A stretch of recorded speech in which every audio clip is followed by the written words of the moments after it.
Hi there, I'm Aman and you're watching PTO classes. So, in today's lecture, we are going to study the second part of your fourth chapter from Beehive, that is a truly beautiful mind.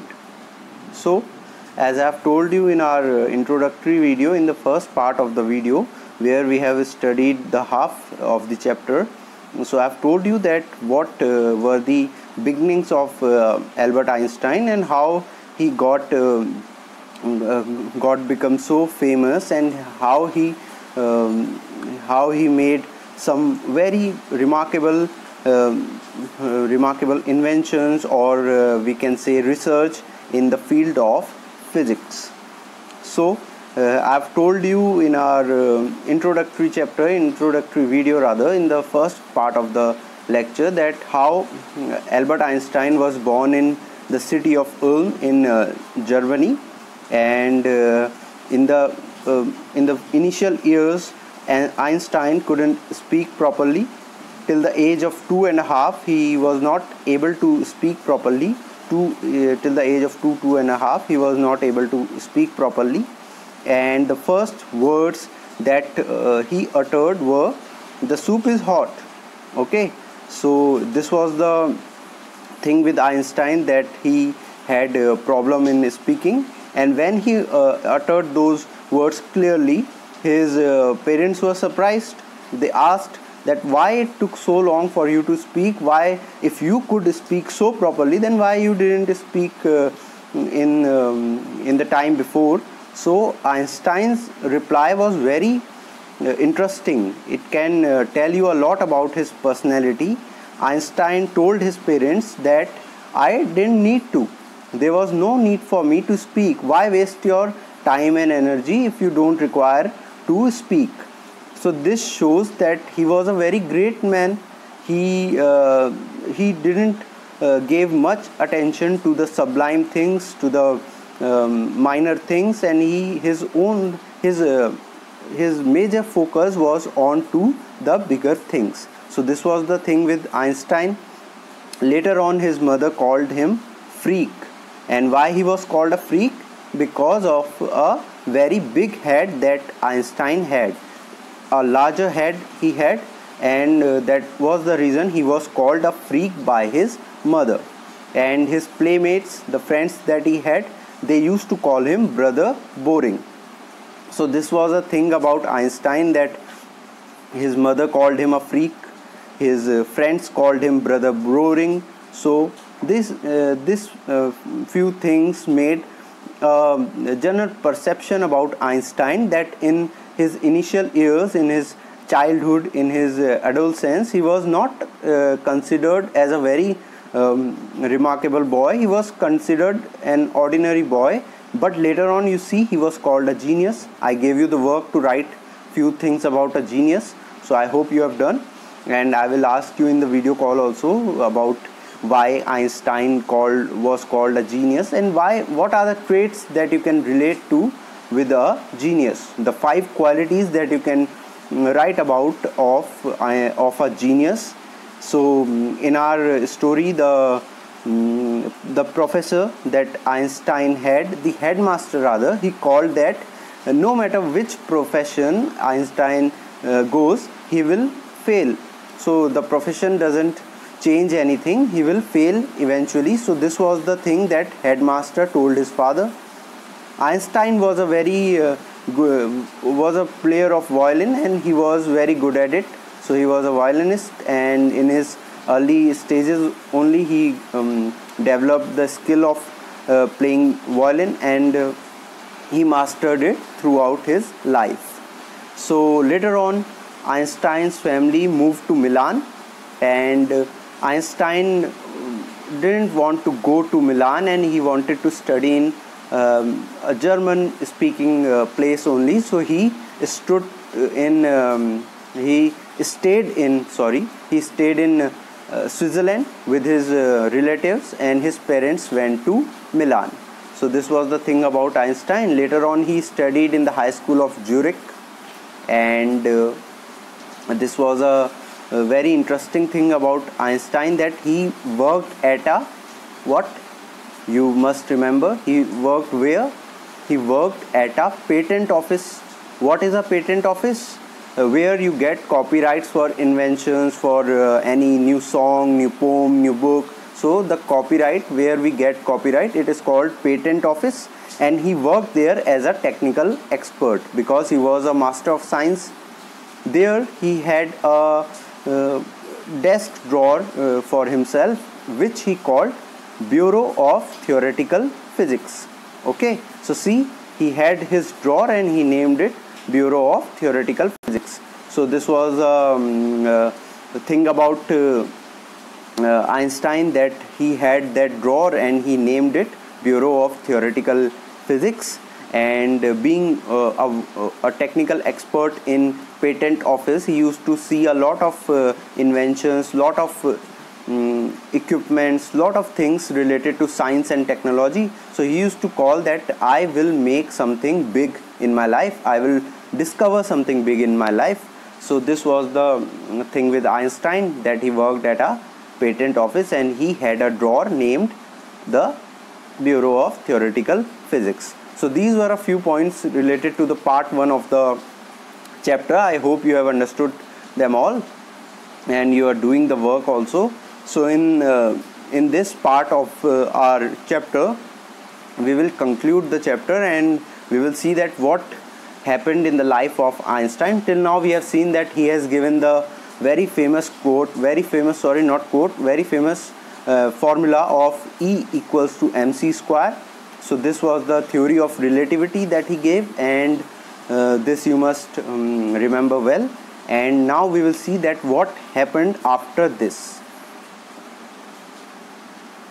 So what we know, we have discussed that he was brother boring, he was freak, he was having a patent, he was working at a patent office and he had a desk drawer which he named Bureau of Theoretical Physics.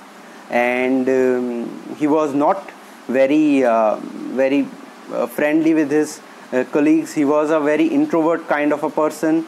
He used to play violin, he studied very well, and he was a good student.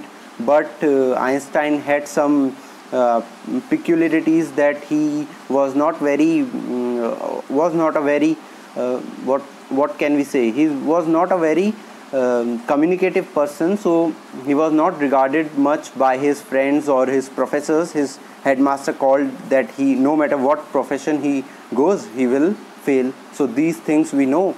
Now let's see what is there in this part of the chapter. So I'm going to put this window here. Okay, fine. So while Einstein was solving the most difficult problems in physics, his private life was unraveling. What does unraveling means? Unraveling means starting to fail. So on the professional part, he was going good. He was solving the most difficult problems in physics, being a physicist, but his private life, his personal life was not very well, and he was failing in his personal life. Albert had wanted to marry Mileva right after finishing his studies. One thing I forgot to mention in this part, that he met Mileva, who was also a very good scholar. So they had common interest, and they both gelled well, and he was his love interest, she was his love interest. And what happened, his private life was suffering. He wanted to marry Mileva right after finishing their studies, but his mother was against it. So Einstein's mother was not agreeing to him getting married to Mileva. She thought Mileva, who was 3 years older than her son, was too old for him. So Mileva was 3 years elder to Einstein. So the mother was against it. She was also bothered by Mileva's intelligence. So Mileva was also a very bright student, as I have told you. So mother was not very fond of this good quality of Mileva, that she was very studious. This stories of way back. So then the girls didn't have much rights as we have now, the girls have now. So Mileva was intelligent one, and the mother of Einstein was not very much into Einstein being married to Mileva. She's a book like you. So the mother said that she's a book like you, she's a bookworm. His mother said Einstein put the wedding off. So what happened? Because of the pressure from his mother, Einstein called the wedding off. He wanted to marry her soon after the studies, but he had to put the marriage off because of the resistance that the mother showed. So see, the pair finally married in January 1903. So in 1903 January, the month of January, they both got married and had 2 sons. So they had 2 sons after the marriage, but a few years later the marriage faltered. So faltered, what does falter means? Become weak. So it became weak. So Mileva meanwhile was losing her intellectual ambition and becoming an unhappy housewife. So see, the fear that mother had about Mileva was now becoming a reality, that she is also a bookworm, she is also into studies, so she will want to have her own ambitions, but as she had to look after the household, had to look after the family, it will not be very successful wedding. So the fear of Einstein's mother was becoming a reality. After years of constant fighting, the couple finally divorced in 1919. So the year that they married was 1903, and in 1919, so after living happily with each other for 16 years, they decided to part their ways. So Einstein married his cousin Elsa the same year. So here the cousin is not of Mileva, his own cousin. Einstein married his own cousin. So this was not a very good moral trait in that era also, and now also it is not a very good thing. But Einstein was a very intelligent person, and he didn't give regard to the moral or ethics of the society. So he decided to marry his own cousin Elsa. Einstein's new personal chapter coincided with the rise to the world fame in 1915. So a new chapter in his life opened. He had published the General Theory of Relativity, and which provided a new interpretation of gravity. So an eclipse of the sun in 1919 brought proof that it was accurate. So his theory of relativity was proved by the eclipse that happened, the solar eclipse. Einstein had correctly calculated the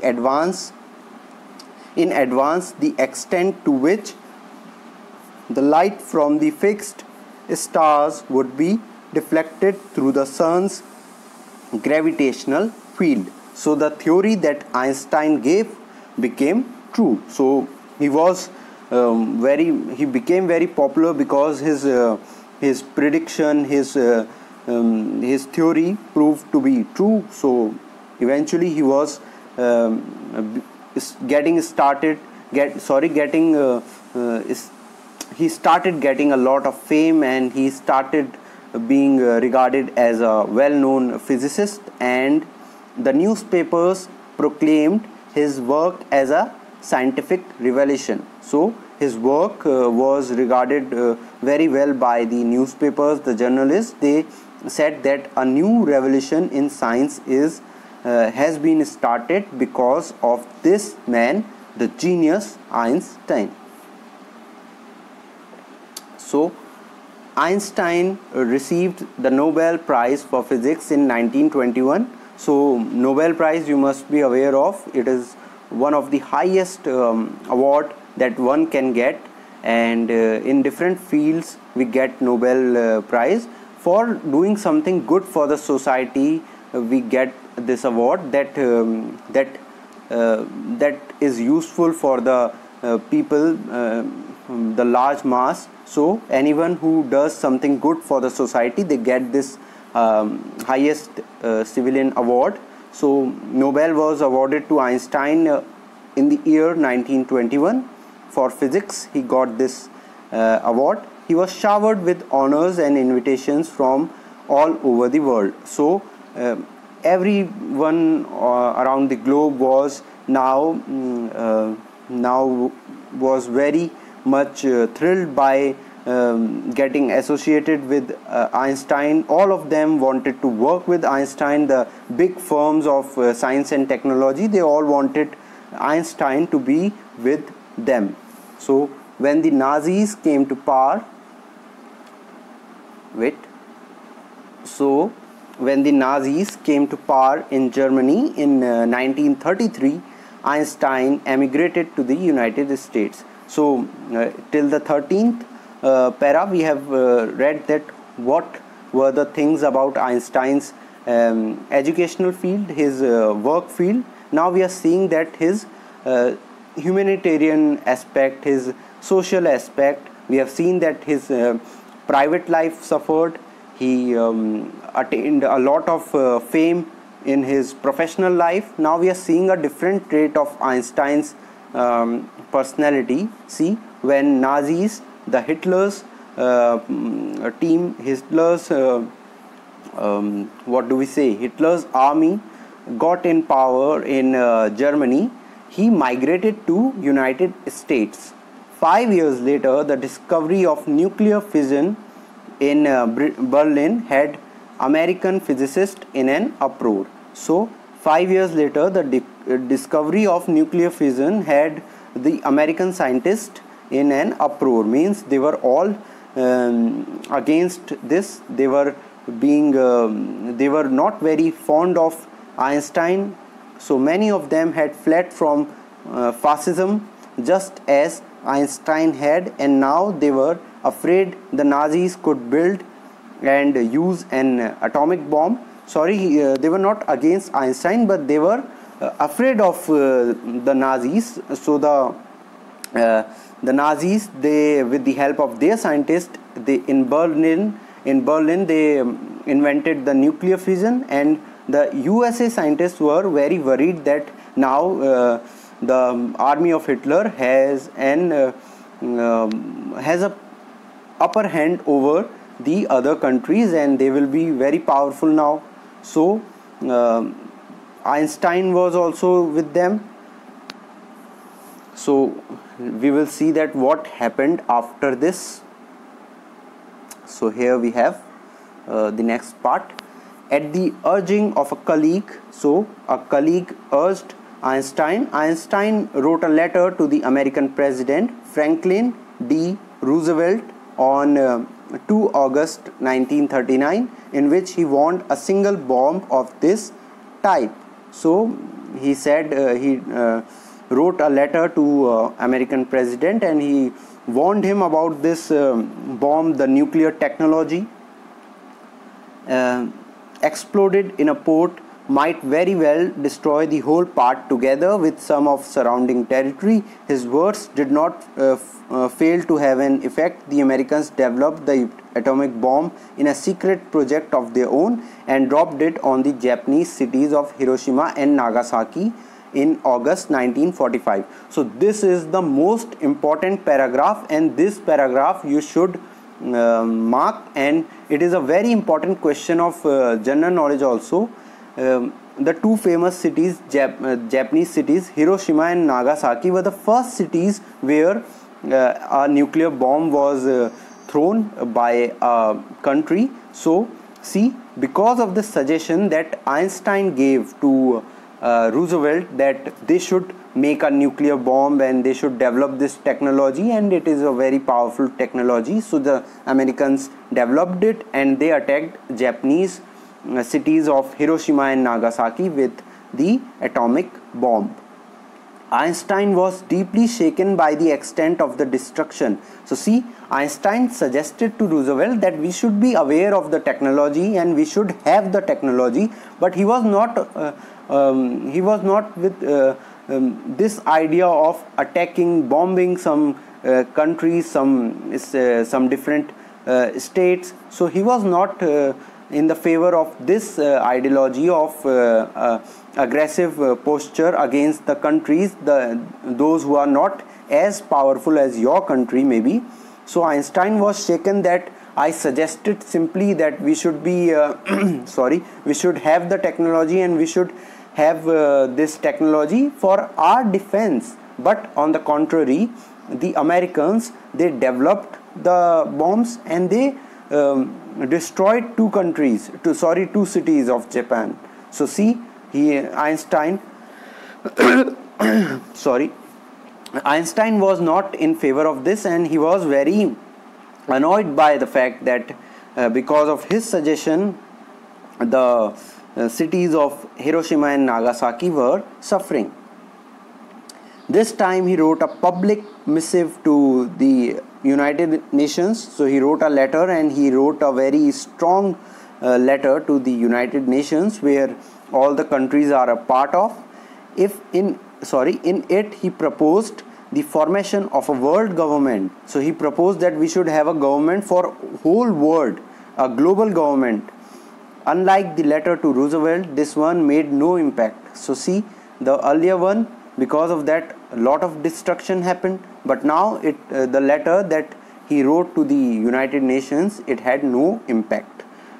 But over the next decade, Einstein got ever more involved in politics, agitating for an end to the arms build-up and using his popularity to campaign for peace and democracy. So see, the man was awarded Nobel Prize for a discovery in the field of science. Now he is working for the social cause. He is against the use of technology for harming the people, for harming the peace, the global peace. So this was the thing about Einstein, a very good thing. His humanitarian side of Einstein, this humanitarian side of Einstein is portrayed in this paragraph.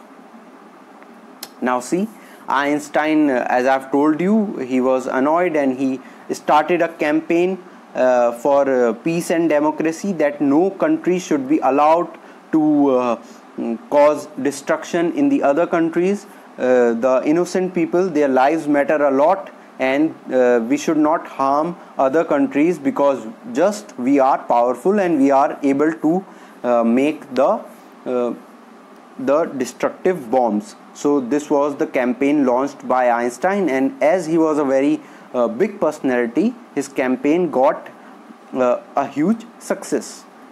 When Einstein died in 1955 at the age of 76, so he died at the age of 76 in 1955.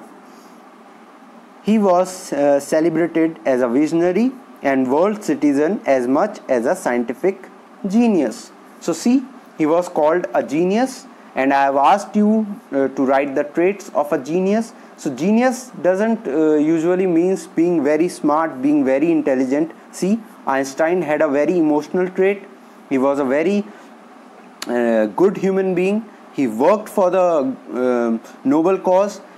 He suggested the American president to develop a technology for defense, but it worked on the contrary, and lot of destruction took place because of this suggestion. Hiroshima and Nagasaki were bombed, and see what he did later. He raised a campaign against all this, and he worked for the global peace. So this was his social humanitarian trait, and see, this is what makes him a true genius. Not just his science, not just his technology. Yes, he was a very he was remarkable. He was a very what do we say, intellectual person.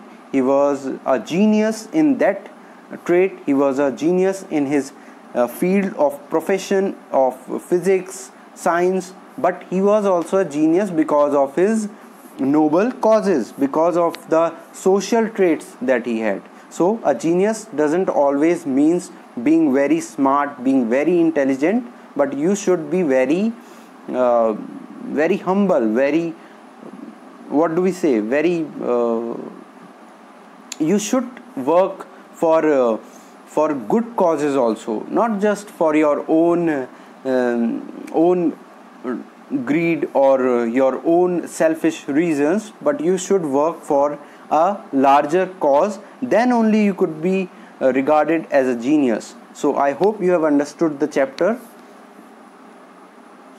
and I believe that the first part and the concluding part is clear to you, and you can be inspired by the life of Albert Einstein. See, he was a genius in his own sense. First he was regarded as a freak, brother boring, and later on he was called a genius. His headmaster called that no matter which profession he goes to, he will fail. But what happened? He got a Nobel Prize. He discovered the theory of relativity. He gave E equal to mc square. So Einstein was all in all very successful. But see, his social trait was also very remarkable, and he did a lot of work for global peace and democracy. So these all are very good things about Einstein that you can take from him, and you can be inspired by this personality. There are many other personalities that we will discuss in our course only. APJ Abdul Kalam, Dr. APJ Abdul Kalam, the Bharat Ratna APJ Abdul Kalam, the genius of our country. We will discuss his story. So these are a few personalities that you should read about, and you should be inspired. And I hope you have understood this chapter. Do the work that I will give you. Do the work on time. And if you have any queries, feel free to ask. Do watch the videos properly. Most of the students are still not watching, and I know who are those the students, those who are regularly watching. I know that as well. But now it will be bad on your part if you will not watch the videos. We will have the Google Meet interactions, so there I will definitely get to know that who has watched the video or not. I will be asking you a lot of questions. So please watch the videos. It is for your own good, and subscribe to the channel so that you can get the notifications in advance, and do like the video if you enjoyed the lecture. We will meet again in the next video. Till then, take care of yourself.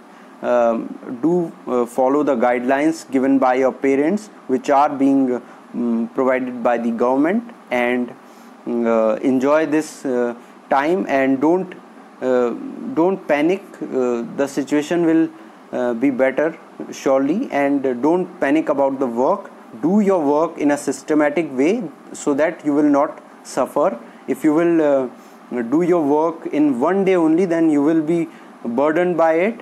The video that our computer teachers uploaded about that eat that frog, that is very relatable to you. And if you will know in advance that which frog you have to eat, then only you will be successful, and you can become maybe next Einstein. So thank you so much for watching the lecture. We will meet again in the next video. Thank you so much.